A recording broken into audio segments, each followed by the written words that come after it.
Coming up on Chapman News, price jump, how this week's oil refinery explosion impacts gas prices statewide. Plus, killer turned snitch, how the man they call Boxer goes from Mexican Mafia hitman to helping police solve gang crimes. In 50 Shades of Fortune, we go behind the bondage to show you how the racy box office hit rakes in more than just ticket sales. And I'm Deborah Kendrick. Mardi Gras may be over, but the parties are just getting started. I'll tell you all about the celebrations happening this weekend. Chapman News starts right now.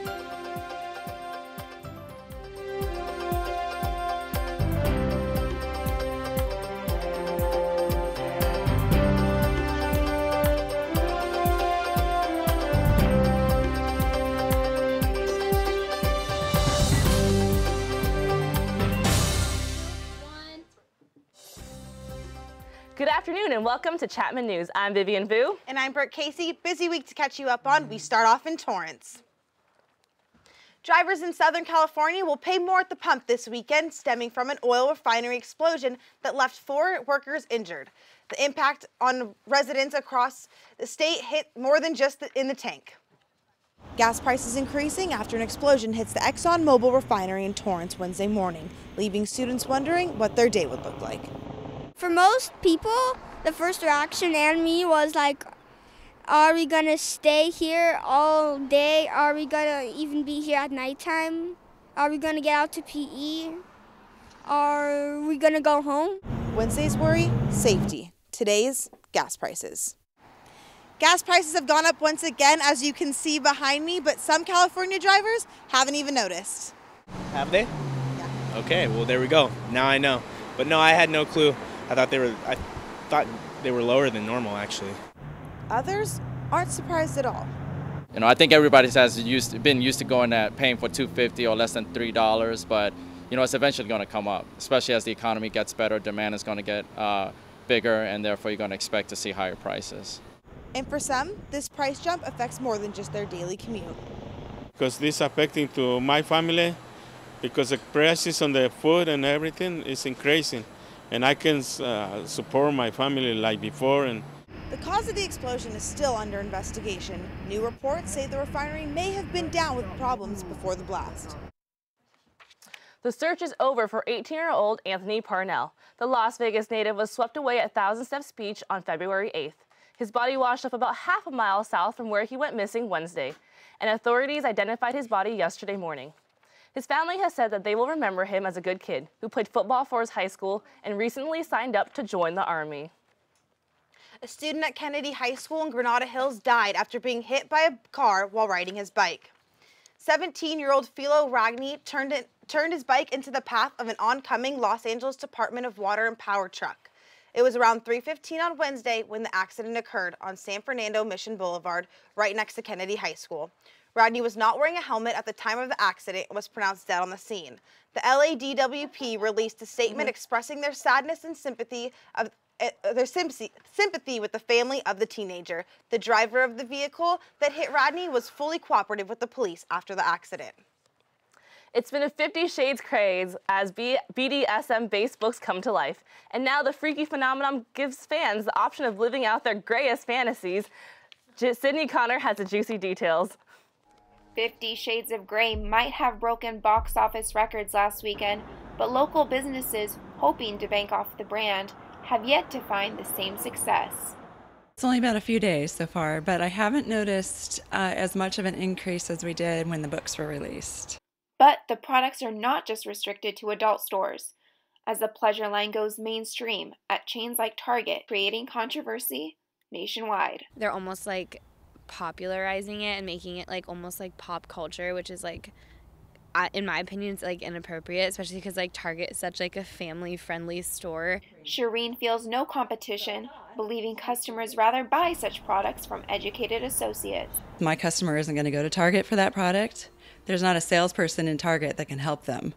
While Romantic Boutique is focusing on selling the products you see in the movie, like these, other local Orange County businesses are teaching you the techniques to use behind closed doors.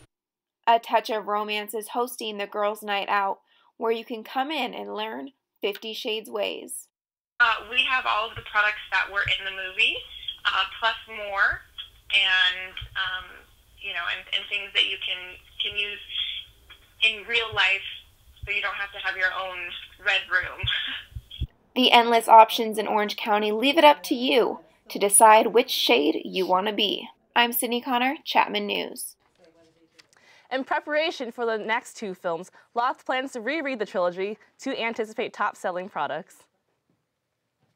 Mexican Mafia member Rene Enriquez could be released from Anaheim prison this weekend, despite his extremely violent past. Brianna Pressey has the story. High-ranking Mexican Mafia member Rene Enriquez was sentenced to life in prison after pleading guilty to 2 counts of second-degree murder and assault in 1991. Now, however, Enriquez claims to have turned his life around. After over a decade in prison, Enriquez defected from the Mafia and began working with police officers, providing them with valuable inside information. I know the objectives of the people who are at the leadership or at the helm, and they intend to create a huge organization with very few members. Enriquez has been the guest speaker at police events, written books, and been paid by the department for his information. His cooperation was cited by the parole board as reason for his release. Although the Anaheim Police Department has no control over the parole board, officers still have their concerns. Most of the time, law enforcement stands in opposition of releasing or considering people for parole that are convicted felons into our community. Lieutenant Eric Trapp points out that when releasing a prisoner, there is always uncertainty. You know, we'd like to think that people are rehabilitated when they're in the system, and sometimes they are and sometimes they're not, and I guess it's a gamble. Unless Governor Jerry Brown intervenes, Rene Enriquez will be released as early as this Sunday at midnight. This has been Brianna Pressey for Chapman News. Authorities say that Governor Brown is not likely to intervene due to Enriquez's drastic change in behavior. This isn't the first time Enriquez has been on parole. In 1988, he was released, but soon arrested once again after putting a hit on a woman and 5 bullets in another man. Al Valdez, gang expert who co-wrote a book, Urban Street Terrorism, with Enriquez, has his own opinion. Time known him, now probably close to maybe 3.5, 4 years. I've noticed a distinct change from him. I'll just tell you, my personal interactions with him have been fairly cordial and fairly polite. Mr. Rene. On the green light list, which means any Latino gang member or Mexican Mafia member can kill him to receive instant celebrity status in the gang. If Enriquez is released on Sunday, he will be placed in witness protection program immediately. A lawyer in Florida thinks that he has found a loophole for getting around DUI checkpoints, and last Friday, Garden Grove police staged their own DUI checkpoint. So in this week's Behind the Badge OC segment, Garden Grove Motor Officer Royce Wimmer joins us to discuss the DUI checkpoint issue. Officer Wimmer, thank you for being here. Thank you for having me. So, Appreciate it. What can you tell us about this new loophole and how it's going to affect DUI checkpoints? Well, there was an attorney on the East Coast that's basically presenting the idea that if you have a sign as well as placing your driver's license against the window as it's rolled up, that it's a way of getting out of actually being investigated at a checkpoint. And the Garden Grove Police Department feels opposite to that. And actually, you're going to have to roll down your window or open your car door to present us with your driver's license so we can talk to you, investigate you, and send you on your way. Well, did you see anyone try to actually attempt this last Friday? No, we haven't seen it at all in any of our checkpoints. Well, what would you do if someone did try to attempt to do this loophole? Well, we would try our best to explain to them, hey, please roll down the window, be very polite. And ultimately, if they don't, because they are in a lane of traffic, we would escort them to a secondary screening location where a different officer, again, would try to tell them, hey, look, this is what we're looking for. We'll send you on your way as soon as, we talk to you. And we'd call our boss over, the sergeant on scene, to supervise basically what we do. Unfortunately, ultimately, if they don't comply, they'll have plenty of time, plenty of opportunities to provide us with the information we need. If they don't, ultimately, they could be arrested, but we don't want that to happen. Okay. Well, what do you think what's the main goal of having these DUI checkpoints? It's the main goal is education. We want to educate the public that law enforcement is looking for drunk drivers. That the whole goal and purpose is education and avoidance for drunk driving. Also, to catch drunk drivers as they come through is also a portion of it, but education is the main goal for us. Right. So is there a quota you guys have to meet every DUI checkpoint? No, there's no quota. OTS, the Office of Traffic Safety, actually funds the police department for us to do these checkpoints. There's absolutely no quota. They don't give us anything like that. We do report back to them what ends up happening, but there is no pressure to make arrests or give citations or tow cars. So do you think as like word kind of gets out that more people are going to try to attempt this loophole? You know, hopefully not. I mean, I hope that they see this, they're educated, that you know, they are being driven by a sober driver, and they don't try to do this, because ultimately we don't want to be arresting people for just not cooperating. I mean, our goal is, like I said, education. Just let them know, hey, this is what we're doing. Don't drink and drive, and you'll be fine. Right. Well, thank you so much for being here. Thank you. I appreciate it. Coming up, how a house full of rabbits or rabbit's feet may actually not be so lucky after all. And Chapman President Jim Doty wrapping up his annual State of the University address, and the new Digital Media Arts Center officially open for business. We go live with the director of the Digital Arts Program after the break. It is 68 degrees and sunny in Orange right now, but we are expecting some rain some weekend. We'll tell you more in a minute on Chapman News.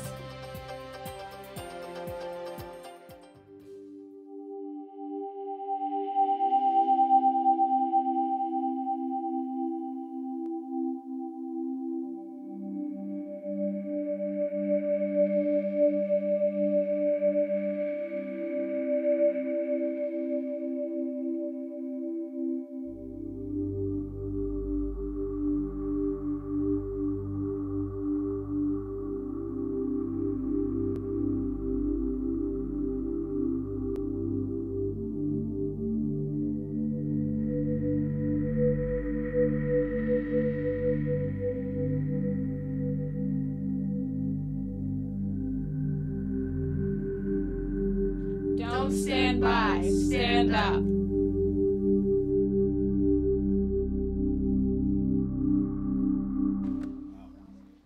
Next time you visit a California beach, there's a chance you might encounter a sea lion pup. Unfortunately, it may be stranded, sick, and starving. 940 baby sea lions washed up on California beaches this year, according to the National Oceanic and Atmospheric Administration. Compare that to 225 last year between the months of January and April. Due to the large amounts of stranded sea lions, the overwhelmed marine care centers can only handle 3 rescues a day. The rest of the pups have to be turned away. Scientists say warmer coastal waters are to blame. They believe the change in temperatures may be affecting the animals' food supply. If you encounter one of these animals, it is advised not to touch or approach them. Keep a safe distance and contact authorities to report it. More than 5 dozen rabbits rescued by the Santa Ana police are no longer the residents of a 1-car garage. OC Animal Care has become their new and temporary home until adopted. Reporter Michael Ragazzo has the hair-raising story. The city of Santa Ana has an ordinance declaring that each household cannot house more than 4 rabbits without proper permits. A woman was found to own over 15 times the amount of rabbits she was allowed to have in her house. She told authorities that she started with 1 but apparently has never heard the phrase breed like rabbits and chose not to call animal control because she feared they would euthanize her pets. OC Animal Care was notified that Santa Ana Animal Services would be bringing in approximately 60 or so rabbits, and ended up being 62, and including 9 pregnant rabbits. The animals were found in very unsanitary conditions and were living 4 to 5 per small cage or just left running around the backyard and garage. Most of the rabbits came in really healthy and actually socialized and friendly. There were a few neonatal newborn bunnies that, due to health conditions, we did have to euthanize when they came in, but the vast majority of the rabbits are healthy, adoptable, and doing well. Now the animals are being kept in much safer conditions awaiting their adoption. Luckily, it did happen in February, which is our Adopt a Shelter Rabbit Month. So far during this month, 46 of our rabbits have been adopted. Many of those did come from that specific case, which is great. As a hoptimist, I have no doubt that these little furry creatures will live a very hoppy life. I'm Michael Ragazzo here at OC Animal Care, Chapman News. The owner of the rabbits agreed to give up the animals peacefully to avoid a citation. While some students caught up on sleep over interterm, a small group of history students and professors at Chapman were busy assembling a small World War I exhibit. The exhibit, Two Arms, The Western Front, 1914-1918, focuses on aspects of the war that are not commonly discussed, like women in war, community in and out of the field, and communication. Items on display, like hairbrush grenade, preserved heart attack, and record with actual artillery fire gave look into Great War you won't see in the museum. The exhibit is open to the public and can be found on the second floor of Ardress Forum. Every year, President Doty gives his State of the University address to students, donors, and friends of Chapman. Reporter Megan Shin is live at the Digital Media Arts Center this morning with the highlights.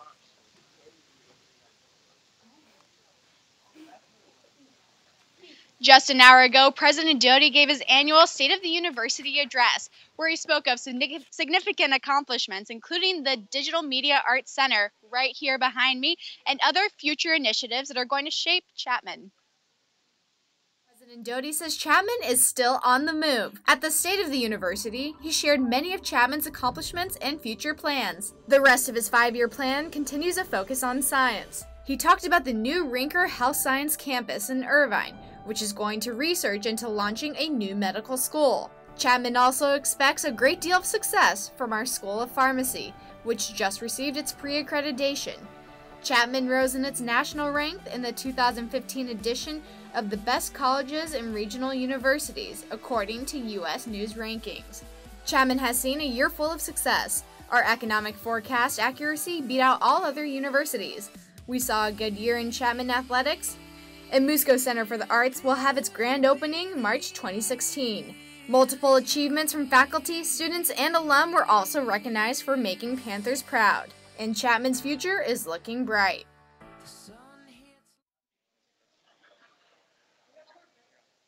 Now, President Doty covered several different topics, including different buildings that have opened up in the past year here at Chapman, and some exciting news as far as our School of Pharmacy getting its accreditation. Only 4 out of 10 schools passed their accreditation on the first try, which is a huge accomplishment for Chapman. And the next step is to begin researching, possibly launching a new medical school, possibly, for the university. And the Digital Media Arts Center is now open. It officially had its grand opening today with President Doty welcoming it and saying it's one small step for Chapman, but one small step for Chapman and a huge step for the whole university. But in his additional State of the University, he talked about how he has many other future plans for us, including several other things in his 5-year plan. He also recognized several different significant people this past year, including music professor Nick Terry, who just won a Grammy at the Los Angeles-based Pratt Assembly, and the Holocaust Education Director Marilyn Herron, who will host the annual Holocaust Art and Writing Awards in Memorial Hall on March 6th. More than 200 national and international high schools and middle schools will be attending the event. And here with us as well is a significant person who helped create the Digital Media Arts Center, Bill Croyer, who is also governor of the Academy of Motion Pictures, Arts and Sciences. Thank you for being here with us. I'm happy to be here. Well, can you go ahead and tell us what hand you had in developing the center? Well, I became director of digital arts 5 years ago. I was hired to do that, to build a digital arts program. And digital arts is primarily animation, visual effects, and design. It's a very creative, collaborative process. And we're trying to make do in the film school, but the ideal thing would be to have a space of our own. And that space would have to basically answer 2 things: the technological needs of the program and the creative needs, the creative way that students work together. So this building was designed to do both of those things. And how is this building different from other ones? What did you add to it? Well, the first thing you probably notice is this fantastic open space, what we call the Creative Commons, because the most predominant and productive way people work together now is spontaneous meetings, just bumping into each other, hanging out, meeting people you wouldn't normally meet, and you just have ideas and you have conversations. So that's something that didn't exist anywhere else in the film school, and we made it kind of a central focus of this building. Great. Well, thank you so much, Bill. And we toss it back to you guys in the studio. Go, girls. Thanks, Megan. Great to see how much Chapman has changed over the past couple of years, and looking forward to see what's ahead for the university. Local residents made their voices heard in the Huntington Beach City Council meeting on Tuesday evening. The construction of a 247-unit apartment complex on Ellis and Beach Boulevard was put on hold after a 5-2 council vote. Residents of Huntington Beach feel that putting such a large complex on the corner of a major intersection is the last thing that the city needs, and certainly is the last thing that they want being built. Beach Boulevard is already one of the busiest streets in the city, so this addition of such a large luxury complex apartment would only further the congestion and traffic that already exists. Long Beach is entering the space race this year after an announcement made Thursday by city officials. Virgin Galactic is opening a 150,000 square foot facility in the city where they plan to build a new space vehicle to be used to send satellites into space. British investor Richard Branson's company expected to hire over 100 engineers and other employees, which comes as a relief to hundreds of unemployed aerospace professionals in Long Beach. The new facility is just down the street from a Boeing plane factory closing later this year. Virgin Galactic will be holding a job fair on site on East Continent Street on March 7th. For more information, visit virgingalactic.com. Chapman University is located 20 minutes from the ocean, and this weekend students have the chance to dive in and learn more about local marine life. University Program Board works to give students a chance to explore the community. And tomorrow, students will have the opportunity to visit the Aquarium of Pacific in Long Beach. Surveys from previous years proved that students were hoping for more museum-like excursions, so UPB got creative. The aquarium is home to over 11,000 marine animals. The trip cost UPB around $500, just a portion of that full budget that goes toward the events. If you can't make it this time, don't fret. There are a dozen more trips like this every weekend for the rest of the semester. Well, hopefully the weather is looking nice for all those people going to the aquarium this weekend. Definitely, and Harper White has the weather. Thank you, guys. Well, for those of you headed to the Oscars this weekend, you might want to reconsider your outfits because it is going to be a little chilly. So you might want to bring a sweater or maybe even an umbrella because it might rain. As for your Orange County forecast, currently it is 68 degrees in Orange, which is a little chilly for us spoiled Southern Californians, to be honest. But by the coast, it's about 62 in Laguna Beach and Newport Beach. As for the rest of your Southern California weather report, we've got 61 in Santa Barbara, 66 in LA, but if you're looking for a warm weekend getaway, you might want to head to Palm Springs where it's going to be 83 degrees. As for your 5-day report, we've got windy and cloudy Friday and Saturday. Might be a little rainy on Sunday and Monday, but things are going to clear up and get warmer on Tuesday at 75 degrees. As for your Oscar forecast, it's going to be a little chilly on Sunday night, so the stars better prepare. Maybe they should even bring some rain boots to match their gowns because there's a 30% chance of rain. But for those of you at home, you might want to curl up in your blankets, turn up the heat, and make some popcorn because it's going to be a little cold. So hope you guys enjoy the show, and back to Giuliana Allegrotti with sports. The two teams atop the SCIAC face off on the court this week. We'll let you know how your Chapman Hoops teams fared. We've got that and all your other Panther highlights coming up next on the Best Campus Sports Show.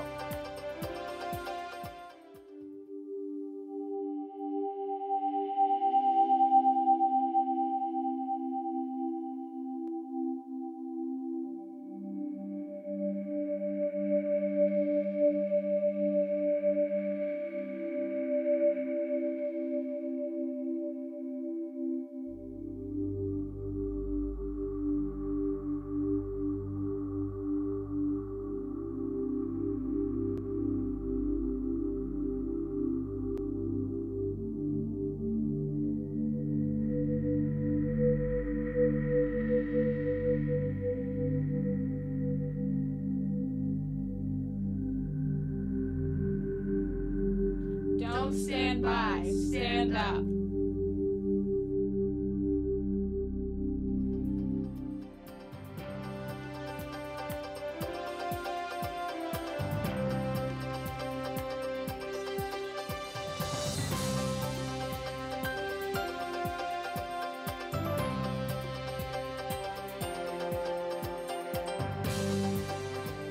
Often occur while you are away from home.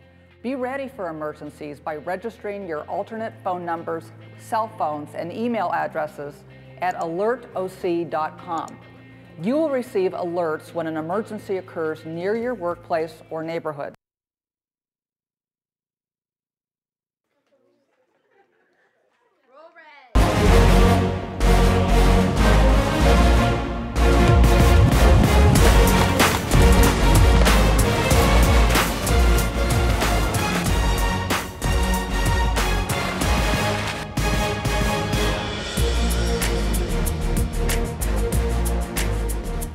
back. I'm Giuliana Allegrotti, and this is the Best Campus Sports Show. The men's basketball team played the first-place Cal Lutheran Kingsmen on Thursday night. The Panthers started hot. Senior guard Garrett James knocks down the tray there. Eric Smith, the leading scorer for the Kingsmen, gets the runner to go. He finished with 20 points. James, another three, looking like Steph Curry with the shot. And don't forget about that Panther defense. Dragovich says, get that stuff out of here. And from off the bench, freshman forward Jake Hankey with the steal, hard in the paint for the and one. He's fired up. The crowd is loving it. Shout out the Panther football team. Second half, Kalu tries to make a run. Landikia Pele with a backdoor cut, circus finish, but the Kingsmen couldn't put out the fire. James there knocking down another three. He finishes the game with 18 points for the Panthers. Colin Zaversnick had 20. Men's hoops will play their next game against the Laverne Leopards Saturday at the Hutton Sports Center at 4 p.m. On Sunday morning, the Chapman baseball team hosted the Occidental Tigers in their home opener.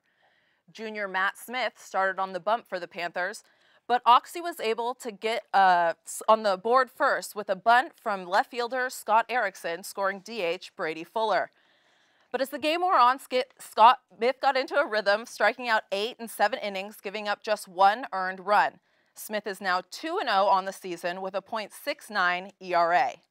In the 5th inning, the Chapman bats came alive, scoring 4 runs on 3 hits, capped off by that 2-run homer by left fielder, third baseman Tyler Cook. He just knocked the chocolate out of that one. Freshman pitcher Brad Steiner closed the game for the Panthers. They go on to win 6-3. Next up, they've got a 2-game series against Cal Lutheran this weekend. This spring marks the first time in a quarter century that this Panther team is back on track. Logan Bierman has the story. The men's track team was in action today in Fred Kelly Stadium at El Medina High School. Chapman will feature a men's track program for the first time since 1989. I think it's extremely important for the Chapman athletics as a whole, because what track and field does, especially on the guy side, is it helps develop the cross-country program, because a lot of the cross-country athletes won't come to Chapman if track isn't offered, as well as the opportunity for some of the people in other sports, football, soccer, baseball, basketball, to compete year-round in a sport that may not be their primary focus. Go. The first-year program will be led by head coach Anna Wodarczyk, an Olympian for the Polish national team and a world champion in the long and triple jump. Balance may be the strength of her 2015 team. We have like a bunch of sprinters that have like really good times. We just got football players that are like really fast too, and there's also like long distance guys that are really good. So we definitely have a spread out team that is pretty equally skilled in all the events.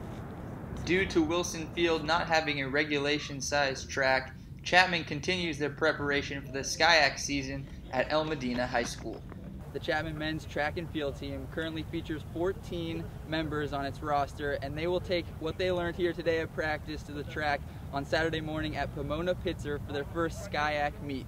That's all from El Medina High School. I'm Logan Bierman, Chapman News. The addition of men's track and field to the Chapman athletic program was part of the deal when the school moved into the SCIAC in 2011.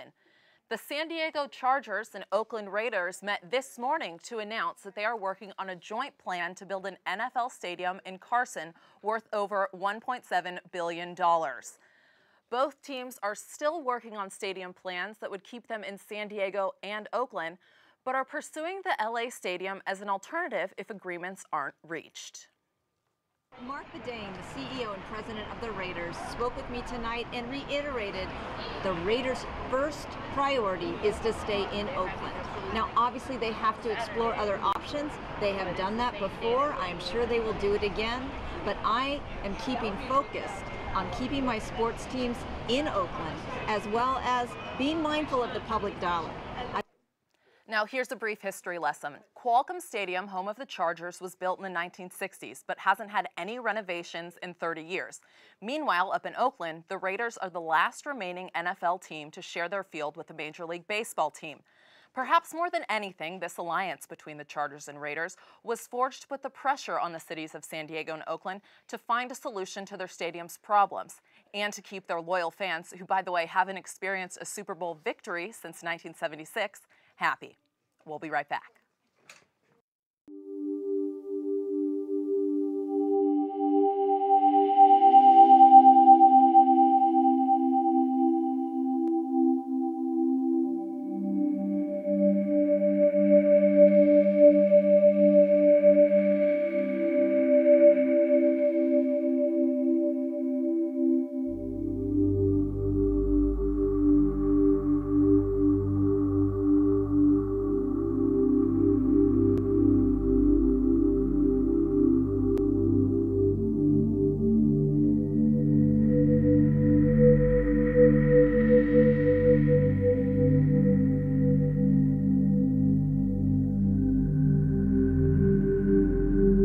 Don't stand by, stand up.